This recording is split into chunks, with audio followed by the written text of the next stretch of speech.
somebody needs to stay away from that orgasm champagne. Welcome to Cliff Alerts. And today I will be reviewing the Real Housewives of Beverly Hills. They're at Madame's house, and Crystal, who let everybody know that she had an eating disorder, the waiters came out with some chicken tenders and barbecue ranch. She went to get it, and Erica, obnoxious as she is, tells Crystal and the room that she's not supposed to have it, and Crystal goes and sits down like a 5-year-old child being reprimanded by her parent. It was bad form, but it's Erica. It's expected now. The sister is not trying to go another way. She is hell-bent on hell. So my thing is, let her at it. Kathy comes through, and Kathy is having a conversation with Cherie as if she knows her. Cherie points out that Kathy, I've never met you, and Kathy is convinced that she's met Cherie. A lot of women on this show have some hormonal issues going on, or they bad is crazy. I don't know which one it is, but there's some premenopausal and postmenopausal hormonal issues going on. I am certain of it, because it's a little different for you to walk up on a person and start having a conversation with them and you've never met them in your life.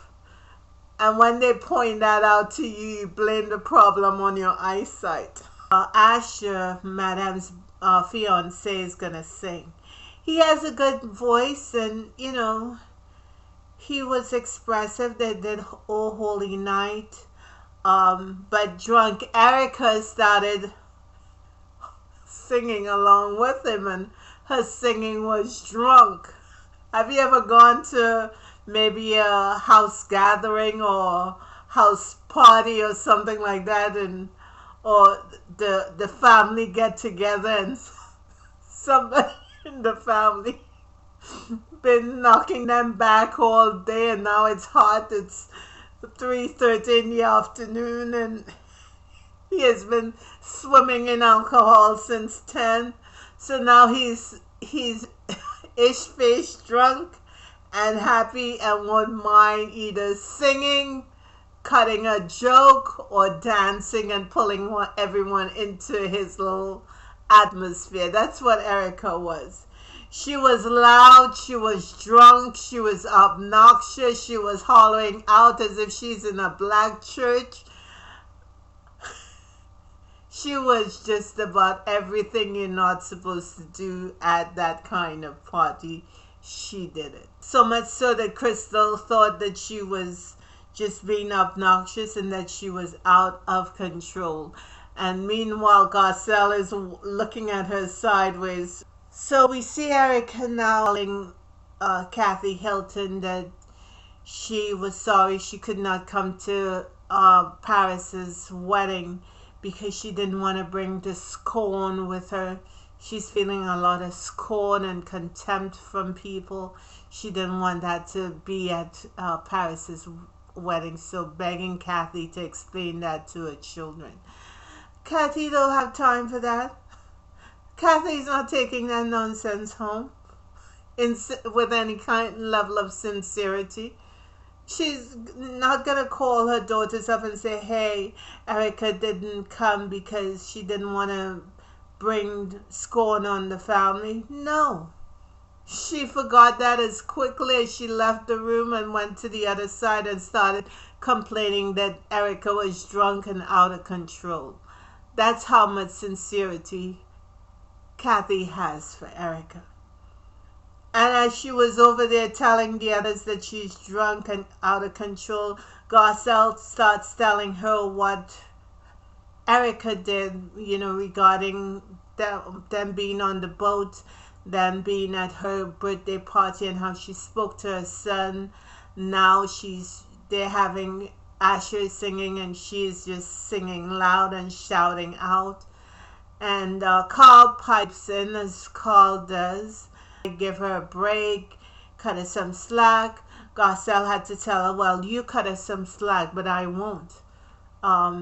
Seeing a grown-ass woman behave like a sloppy, fall-down drunk, she's making everybody look bad, including you as her friend. And Crystal even said that she thought Carl's version of loyalty to a friend is 100%, but she would expect her friend to call her out if she goes sideways like Erica is doing. Brenna at this point can see Erica is embarrassing herself with Diane Jenkins and among them, so she decides to tell Erica to go home. They try to stand up twice, and Erica is so drunk off her feet she could not stand up. Granted, she had on heels, and she was kicking up her legs, and she talks about the situation going on down there and underwear, and her lack of underwear. So I don't know. Anyway, they got the drunk out, and Garcelle and Madame sat down, and Madame surprised me. She apologized for her behavior at Garcelle's party. Garcelle graciously accepted the apology, told Madame how beautiful her house was, and wished her a good Christmas and holiday. By the way, Sutton didn't come to Madame's party. She was invited, but she didn't come. They said she had COVID. So we see a transition of all the ladies and how they celebrate Christmas. And then we come to Sutton. Sutton had no one. Her children and her ex-husband were in Italy with his current girlfriend. She was alone, and clearly she does not like being alone. She bought some expensive piece of jewelry and thought that was going to give her comfort, but no. No material thing can ever bring you comfort. It brings you comfort for a moment, and then it's gone, and that hole that you're trying to fill with alcohol, with friends, with sex, with spending, with all this other stuff is still there for you to deal with. So it's useless. Nice ring though. She goes over to Garcelle's house after the New Year. Garcelle tells her that she wants to change up some of the things that she has been doing. She wants to be a nicer, friendly, and kinder person, and maybe more direct.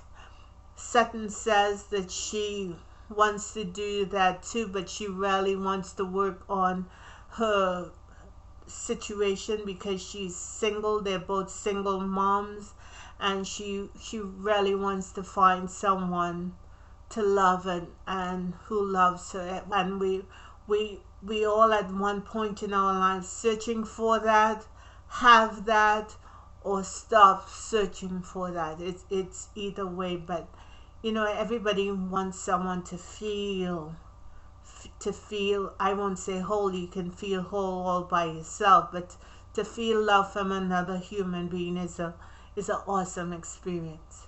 So you can't falter for wanting something like that. And then we see Sutton trying to get dressed to go on a date with Sanjit.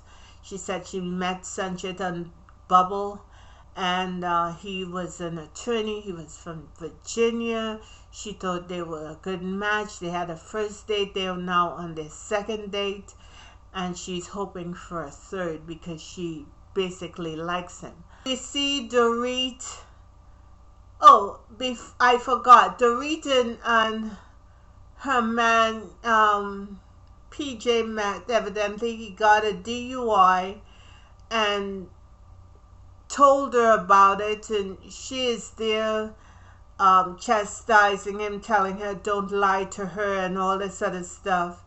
And I'm saying, okay, what's this all about? Because they keep pressing it. Then we see Dorit with Carl, same story about the DUI and how she told Mauricio, and Mauricio did not tell her, and she felt like her feelings were hurt.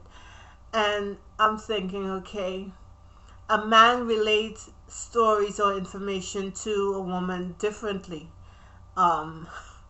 half the time they can't articulate the way that we girls can, and sometimes they measure it whether it's important or not before they give you the full story. At least that's from my experience.